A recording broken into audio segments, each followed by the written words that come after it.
Wyszla. Podążamy w kierunku Krościenka.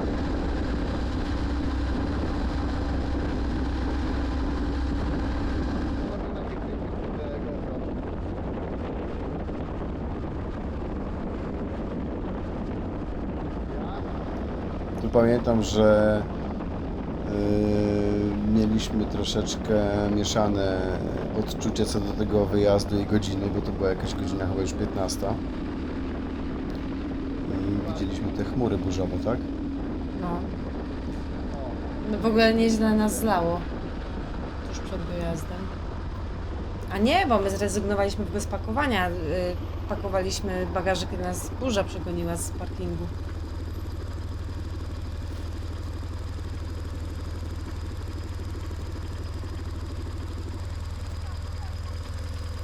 I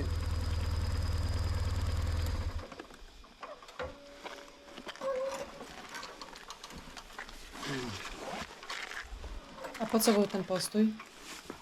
ja muszę się, wiesz, muszę sobie ubrać. Zaraz się Jak dowiemy. się czujesz? Fajnie, co? No jest dobry, jest ładny. No to będzie trzeba to ustawić, nie? No. Czyli postój był po prostu potrzebny, żeby ustalić. Dalszą trasę. Nie, myślę, żeby ustalić i właśnie czy jest przed nami dalej ta chmura burzowa i czy nas zleje, czy nie. Bo pamiętam faktycznie jak wyruszaliśmy.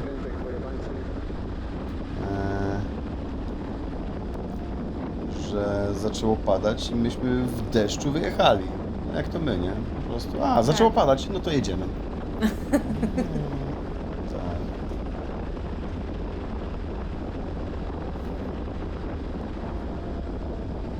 To jesteśmy jeszcze przed chóreczkiem, tak? O Boże, co ja mówię? Nie, Chóreczkiem. chóreczko jest w ogóle z drugiej Może strony. nie chóreczkiem, tylko... Przed Krościenkiem. Nie Krościenkiem. Przed Chównikami. A, tak, No. się zgadza. Przełom wiaru. Dokładnie. Bardzo piękne miejsce zresztą. Tak jedziemy, że nie musisz. Tu już odbiliśmy na Arłapów. A po drodze są... Boże, jak się nazywa ta miejscowość? Od Maku? Coś?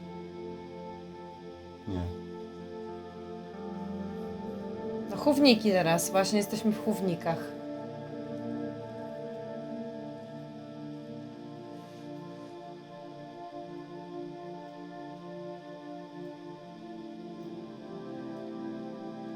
No dobrze, ale skąd pomysł O, na tą wyprawę? Tutaj minęliśmy to miejsce, w którym bronią... Bronili Puszczy Puszczy. Karpackiej. Dokładnie. No, ale widzę, że już wszystkie namioty pozabierane.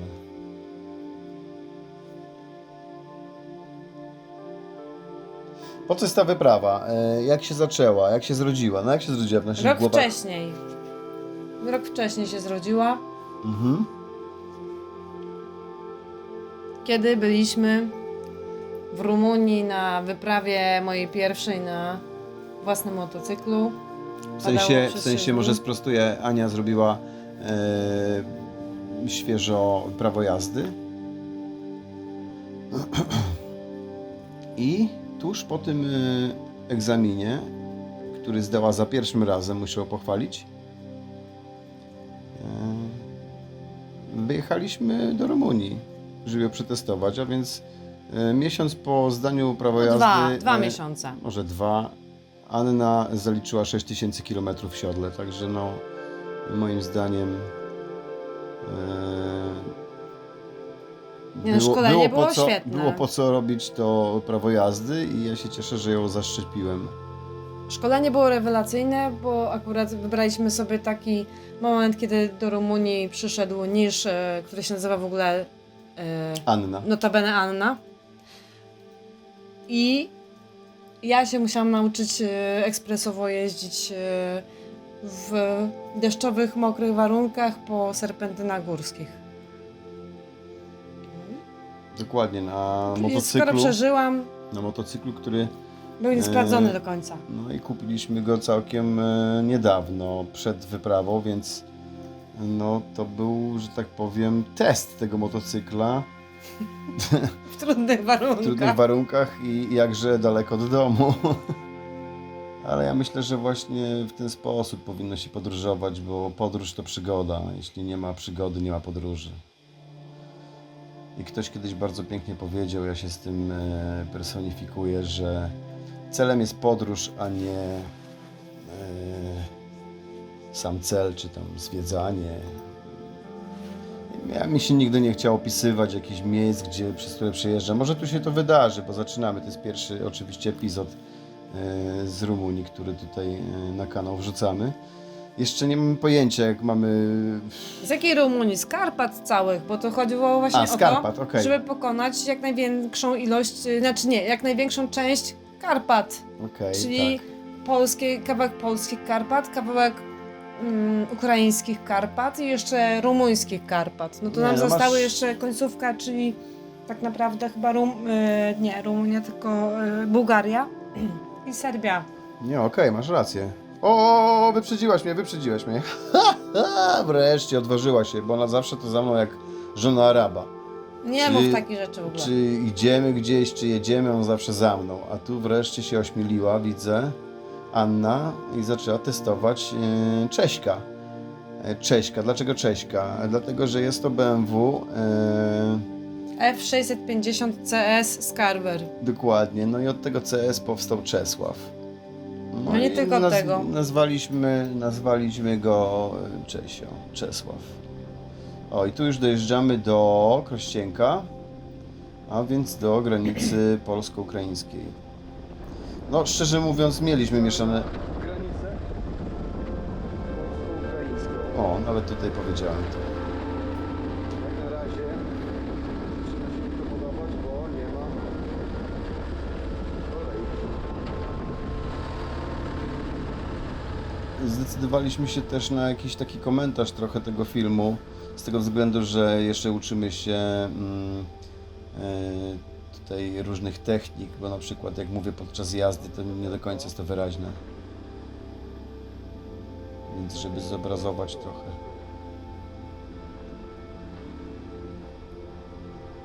To jest tak zwany żywy komentarz. Tak, i na pewno będę chciał to stosować w dalszych naszych wojażach. I muszę tylko wymyśleć, jak zrobić z tym, gdzie mikrofon umieścić, jak go podłączyć, żeby to było live, no. Żeby to było live.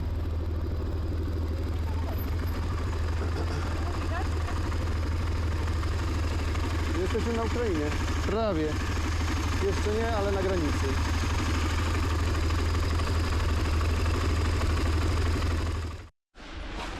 Anno, jak się czujesz?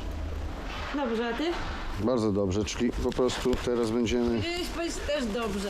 też dobrze. To dobrze. Co ty wyprawiasz? A, Co wyprawiam? Podjeżdżam pod kolejne okienko. no tak, bo to musisz te słupki wrzucić. To zawsze wynikało z mojego lenistwa, odpalności.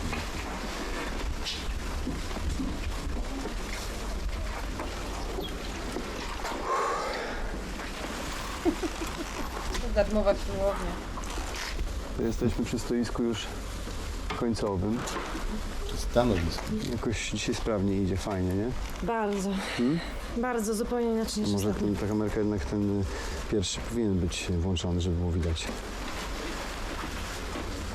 Jak to się nagrywa. Nie musi być. Piesek. Dobra, do usłyszenia.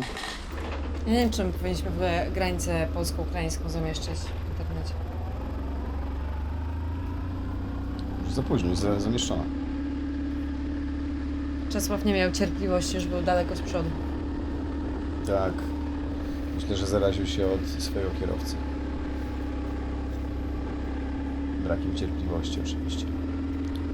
To jest dziwne pokonywanie tych granic polsko-ukraińskich, bo już pokonywaliśmy je w różnych jeszcze momentach i punktach. Jakieś fiszki podają, to jakbyśmy chcieli coś wywieźć, wieźć, łupać i tak dalej. Talończyki. Talończyki to nazywają. Boże, irytowało mnie to. Tak. Naprawdę życie to najlepiej potrafi skomplikować tylko człowiek sam sobie. O, jakieś talonciki i tak dalej. No dobrze, ale ostatnio nas przysłuchiwała jakaś starsza pani, kurczę, i wnikała nawet nasz stan cywilny, nie pamiętasz? Na granicy słowacko-ukraińskiej. Okej, witamy na Ukrainie.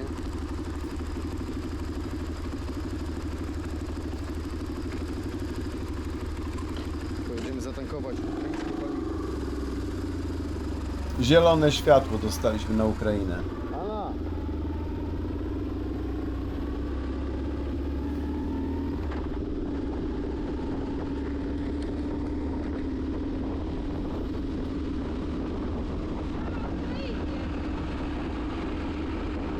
Może czegoś nie wiemy? Ala, może czegoś nie wiemy? Nie, jedźmy dalej. Na stację. No jesteśmy na ukraińskiej stacji, bo tutaj dobre paliwko jest. Aha. O.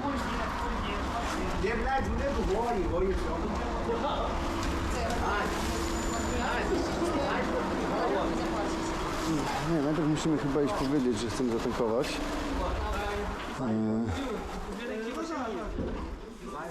Świeżutka opona założona tydzień przed wyprawą. Wyłączam się na razie. I co, sprawdzałeś jej stan? Raczej podniecałem się tym, że jest świeża. I ma jeszcze wąsy.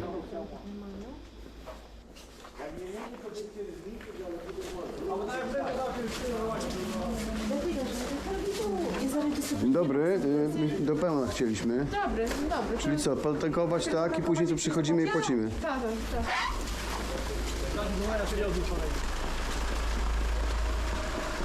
Czyli tu jest inaczej jakoś, coś się zmienia. Może przy granicy się raczej. O. Po prostu.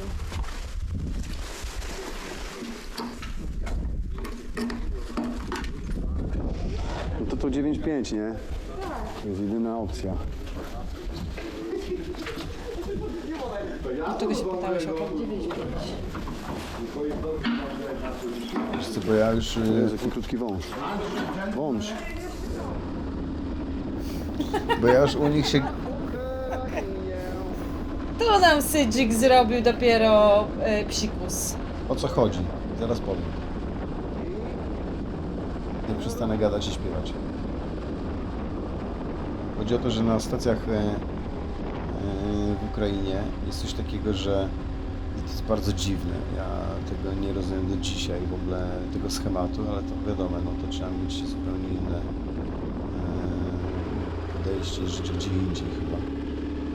Po co jest taki system, że idziesz do pani i mówisz: halo, ja będę tankował. Ona: dobra, super, to tankuj sobie ile chcesz. A, super, no to ja idę tankować. Kurwa, jak nie jakby się zatrzymywała, to ja będę miał wtedy. No idziesz tankować Jedź, bo to tak, to wiesz.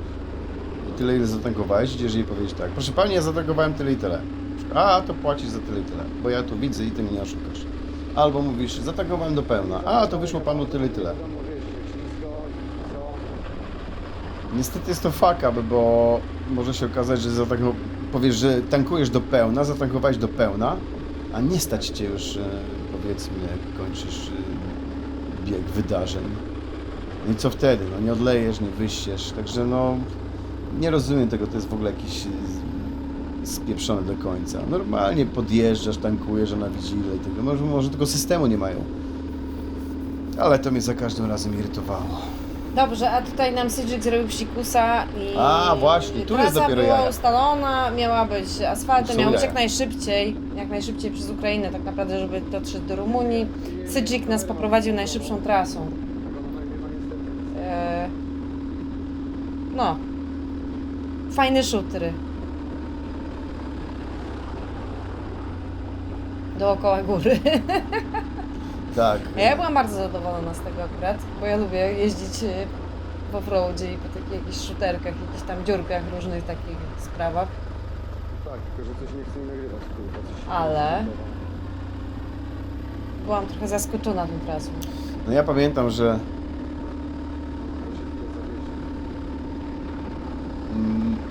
miała być jakaś, ja rozumiem, dziurawa, ale w miarę droga i asfaltowa, a nagle się znaleźliśmy w jakichś wioskach, jak tu widać i tak dalej, tak jechaliśmy chyba z, nie wiem, z 20 parę kilometrów. W ogóle nie wiedzieliśmy, co się dzieje, czy my wyjedziemy stąd. Tu zaraz A, zresztą, pytaliśmy się kogoś tam no, jak o to wyjechać, ile gdzie jeszcze. dojechać. No, zapragnąłem skorzystać z Sydzika, a czy nie będę tutaj, wiesz, no nie chcę tu mówić. Nie, no już- to jest już bardzo dobra powiedziałem. endurowa Tak, ale no... nawigacja, świetna jest na enduro. Wybiera rewelacyjnie trasy. Nie no, pokierował mnie endurowymi trasami, a mieliśmy, no z Google pewnie byśmy Chcieliśmy- pojechali jakoś tak w miarę... Także polecamy Sydzika na offroady, naprawdę. Tak. Mi się bardzo podoba. I to też mi się podobało, bo Mateusz by w życiu nie pojechał tą trasą specjalnie, a przez przypadek wyszło tak, że mieliśmy trochę dobrej zabawy, chociaż nas to opóźniło dosyć mocno.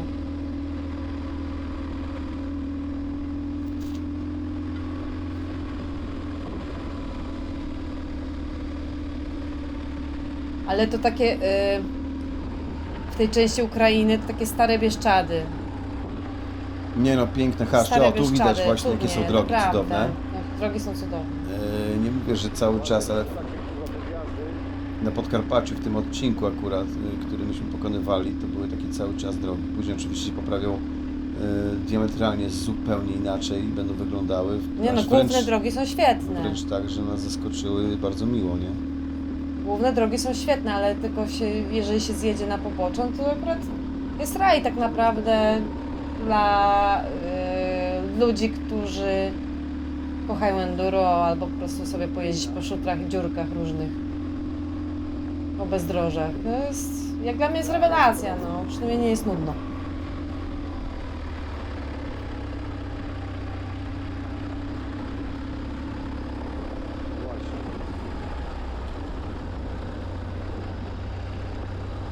Witamy w Karpatach Ukraińskich! Woo! Ja sobie wyobrażam, że tak kiedyś wyglądały Bieszczady w ogóle. A, no tak. Nie pamiętam takich starych ale nie musisz Bieszczad. sobie wyobrażać, nie ja ci byłam. mogę powiedzieć, bo pamiętam, że tak wyglądały. No właśnie i tak sobie je wyobrażam. I to po prostu Dawno w temu. momencie, kiedy wjechałam w to miejsce przypadkiem, to się poczułam po prostu niesamowicie. Jakbym się cofnęła w czasie trochę, nie? Tutaj krzyknąłem witamy w Karpatach, więc możemy jeszcze powtórzyć, o co chodziło z tymi, w ogóle z tym całym wydarzeniem i z tymi filmami, które tu będziemy teraz umieszczać. Będziemy oczywiście jako epizody i tak dalej. To może ty powiedz. No, po prostu plan był taki, żeby odbyć podróż przez Karpaty polskie, ukraińskie i rumuńskie. To może nie w ten sposób, tylko żeby zdobyć Karpaty, czyli tą eskę, bo jak się popatrzy na mapę, to Karpaty wyglądają jak odwrócone S. I my chcieliśmy to całe S zrobić, bo to S się kończy jakoś w Rumunii, nie w Rumunii, tylko w Bułgarii. Ale do Bułgarii nie dojechaliśmy, ale postanowiliśmy zrobić chociaż do Bułgarii. Bułgarii sobie zostawiliśmy zrobimy to jeszcze. Zrobimy, tak. Bułgarii zrobimy w innym czasie. No i dlatego I Serbię. tu zaczyna się nasza przygoda, bo zaczynamy od polskich Karpat poprzez ukraińskie, rumuńskie tą eskę zdobywać. No i dalej tak jak będzie to zamieszczone na wideo.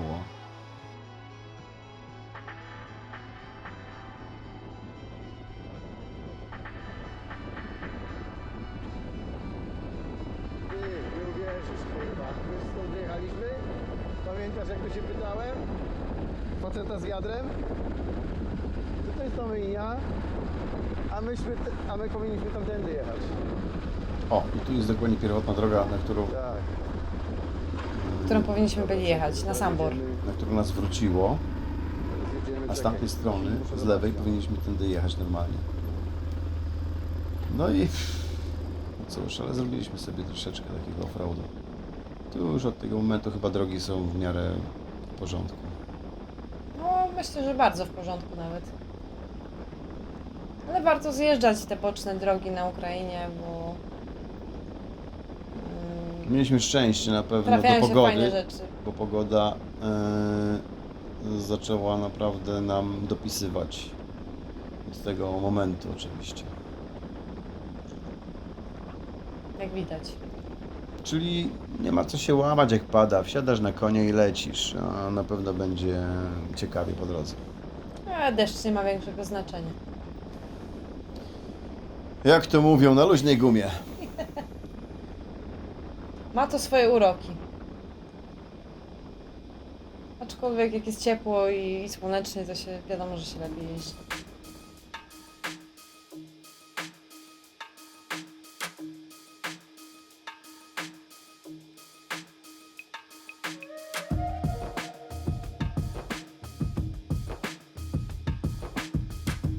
No i tak.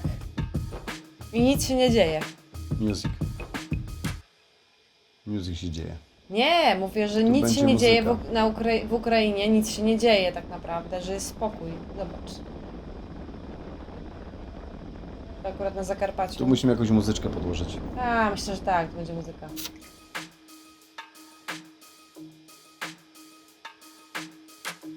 Znaczy, no nie chcę reklamować tego miejsca, że nic się w nim nie dzieje i że nikogo nie ma i że tak fajnie się jeździ, bo nikogo nie ma. Wiesz, co chodzi? Znaczy miejsce jest super, bo właśnie nikogo nie ma. Ja uwielbiam jeździć jak nikogo nie ma. Nie muszę czekać na wybuch bomb atomowych.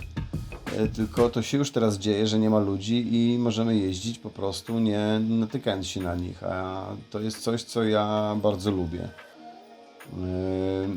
Bo jestem taki bardziej antysocial. Nie ma po prostu... Jedziesz i droga jest celem i to jest cudowne i przeżywasz i patrzysz w te oczy ludzi, co oni tam przeżywają sobie w tych swoich domostwach. To jest super, to no, zwierzątka, które tam gdzieś tam przebiegają przez drogę. Nie takie rzeczy kręcą, a nie tam wiesz, żeby się pałować nad jakimiś zabytkami.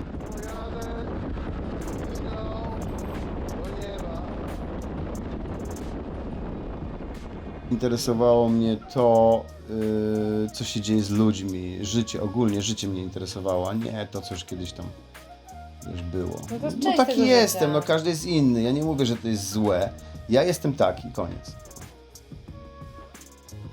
Więc tu się raczej bym nie spodziewał w naszych epizodach jakichś wielkich opowieści historycznych, tylko raczej opowieści podróży. Tak? Tak. No. Znaczy ja mogę ewentualnie wtrącić. No chyba, że Anna Tobie. się wytęży i coś będzie chciała od Wtrącić. siebie dodać na temat różnych Faktów. faktów Tak, bo ja szybko historycznych. zapamiętuję. Po to mam Anię, no niech to robi. Ja jadę i cieszę się, że jadę. A wiesz, że ja chłonę.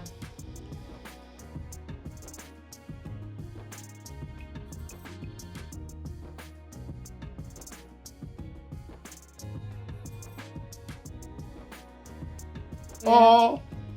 Wyprzedziłaś mnie. Znowu cię widzimy. Pojechałeś za wolno.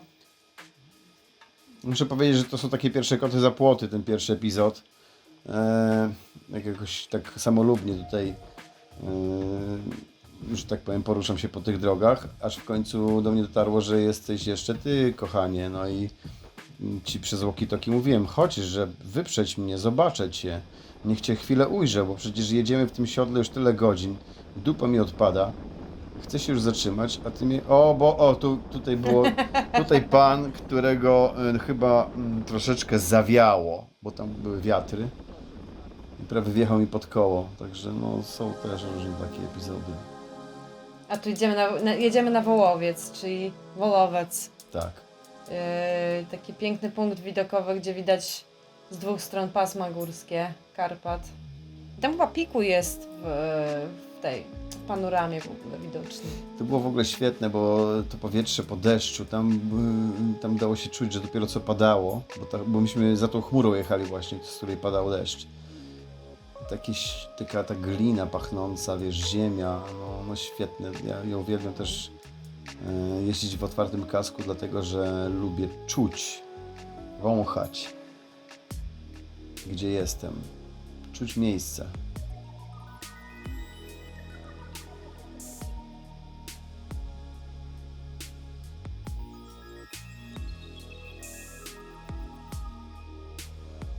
No my tu cały czas coś bajdujżymy, dlatego postanowiliśmy tutaj jakąś narrację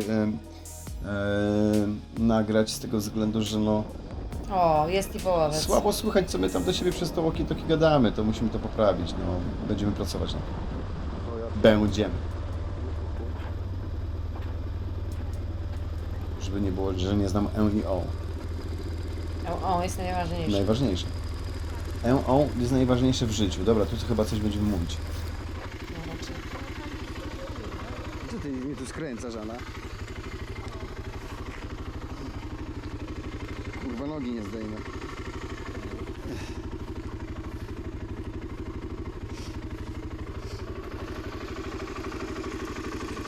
Uśmiechnij się, jesteś w ukrytej kamerze. A praktycznie już teraz nie w ukrytej. Powiedz coś ciekawego, jak ci się jedzie, kochanie? Bardzo dobrze mi się jedzie, bardzo fajny zakręt. Gdzie się teraz znajdujemy? Jak myślisz? Co? Gdzie się teraz znajdujemy? No... Łowiec to się nazywa? Idziemy tam Krainie? wyjść? Weź kluczyki może jeszcze tylko z tego. Nie ładuje mi się telefon, mam problem. Hmm? Mam problem, bo nie ładuje mi się telefon. No, ale jest piękny. Zobacz, jaka panorama. Zobacz. Ciekawe, co to za szczyt. To O, jest kruki Pikuj? słyszę. Słyszę kruki. To jest Pikuj, czy co? Hmm? Co to za szczyt? Pikuj, myślisz? Czy No. jakiś inny? Tu można wjechać. patrz. Masz, tam są kruki. Raz, dwa, trzy, cztery. Policzył. Kochanie, idziesz. Kolego, kochanie. Na górę idę zobaczyć, co tam słychać. Co tam widać ciekawego. Tak? To pójdę za tobą.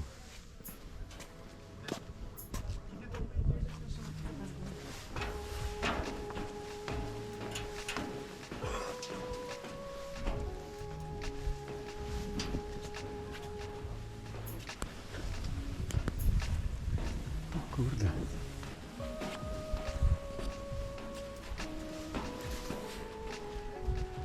Patrz. Beauty.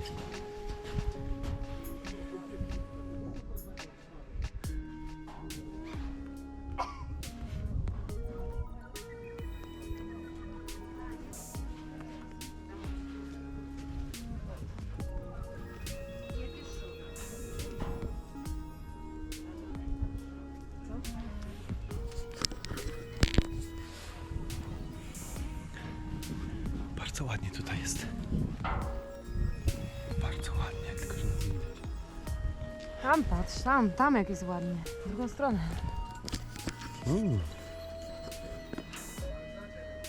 Gdzie ten lipec jest? Góra gdzieś tu?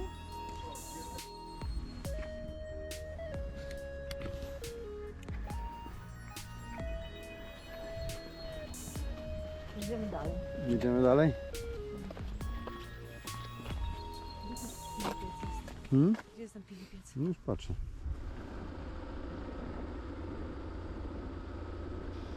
A ty już jak ty szybko tutaj jedziesz. To jest złudzenie techniczne. Ja szybko oddycham.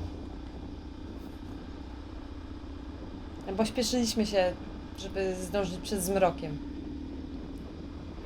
Tak, pamiętam, że mieliśmy jakieś noclegowisko i jeszcze dosyć spory kawałek od tej wieży. I nie było jeszcze wybrane to noclegowisko, tylko był punkt wybrany. Prowizoryczne oczywiście, takie namacando. I ja wiedziałem, że no 60 km w górach to jest jak 200 km, a więc no dlatego się śpieszyliśmy oczywiście z zachowaniem uwagi, bo nie chcieliśmy spotkać ukraińskich policjantów, którzy chcieliby tylko i wyłącznie łapówkę. Oj tam. No niestety. Z doświadczenia to mówię. O! Krówsko. O, trzoda się pojawiła. Dzika. Także są takie niespodzianki, no. No, trzeba być uważnym człowiekiem. Spodziewać się wszystkiego. No, motocyklista powinien mieć oczy dookoła głowy. Dotarliśmy do przepięknego pensjonatu na Ukrainie, w Ukrainie, pod Ukrainą i nad Ukrainą. Żeby była ścisłość. Bardzo fajne miejsce. A Super miejscowość miejsce. nazywa się Pilipec. Pilipec. Mamy 150 km do Rumunii. Jutro zaczynamy tą podróż. Że tak powiem. Szkoda, że nic nie widać, z bo jest piękny rańca. widok. Przepiękny. Spróbujemy zrobić tutaj jeszcze filmik, żeby było coś... Poczekaj chwilę, że tak ucieknie. Nie uciekaj, No bo że idę wyzwać nagrywam rzeczy. film, wiesz, chcę coś powiedzieć, a ty tutaj się szarpiesz. Powiedz coś, nie wiem, po co to jest, no po co kupię tą kamerkę, że coś mówić do niej, mów. Mów, Idę mów. zanieść rzeczy do pokoju. Bo muszę. To jeszcze pokażę jeden taki fajny suwenir, który tutaj zakupiliśmy. To jest tutejsze piwo. Wygląda to fajnie, byczułka. Smakowo rozwala wszystkie czeskie piwa. Ogólnie jaki piłem? No pils taki, który jak już, że tak powiem, spłynął części tego trunku po ściankach gardła, to czuje się taki chlebek z fajnym zakwasem. No to ja się będę raczył. Do zobaczenia.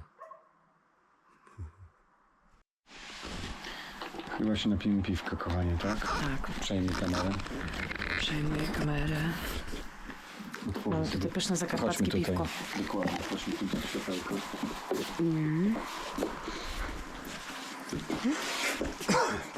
Pierwszy dzień mamy ze sobą, bardzo fajnie. Bardzo fajny dzień. Był bardzo szalony, bo oczywiście mieliśmy wyjechać wczoraj, wyjechaliśmy dzisiaj. Jeszcze mieliśmy Jeszcze o 9, mieliśmy- wyjechaliśmy o Tak, 14. bo się rozpadało, ulewa totalna. Jakiś w ogóle masakryczny dzień, ale udało się dotrzeć już na kraniec ukraińskich Karpat. Jutro mamy 150 km do Rumunii. Wiem, że już to mówiłem, ale lubię się powtarzać. Dlaczego się lubię powtarzać? Taki po prostu już jestem. Wasze zdrowie bardzo dobrym piwem. Tutejszym Pelapec? Pilipec. My jesteśmy w Pilipcu i A piwo się nazywa John Gaspar. Cincin Bomba. Bomba. Wasze zdróweczko. Kolejny dzień przed nami jutro. Na pewno będziemy relacjonować, dlatego że zakupiłem w końcu Zgadza się. odpowiednie ku temu środki, żeby móc wam przekazywać nasze podróże, te małe i... Te duże.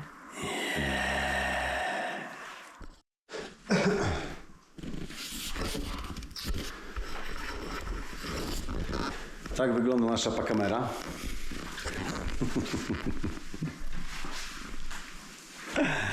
Chodź tutaj do mnie, kochani.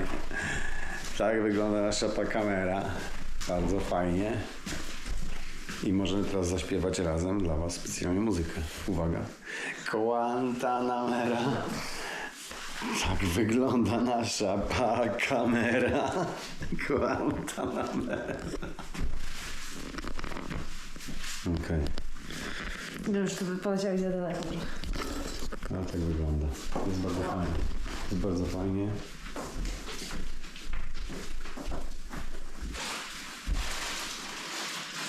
Ja tylko ładowarki kluczowa, już szafę robili. Taki burdel zawsze zostawiamy wszędzie, gdzie jesteśmy. Musimy zostawić taki burdel, to jest standard. Jest wino, które zdążyło się oczywiście już rozlać. Nie, to było się dodatkowo rozmawiać. Jest bombka.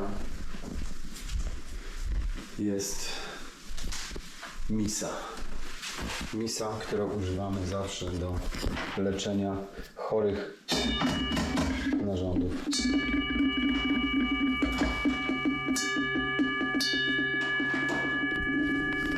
Nie wzięłam kółeczka. Ja to nie pójdę.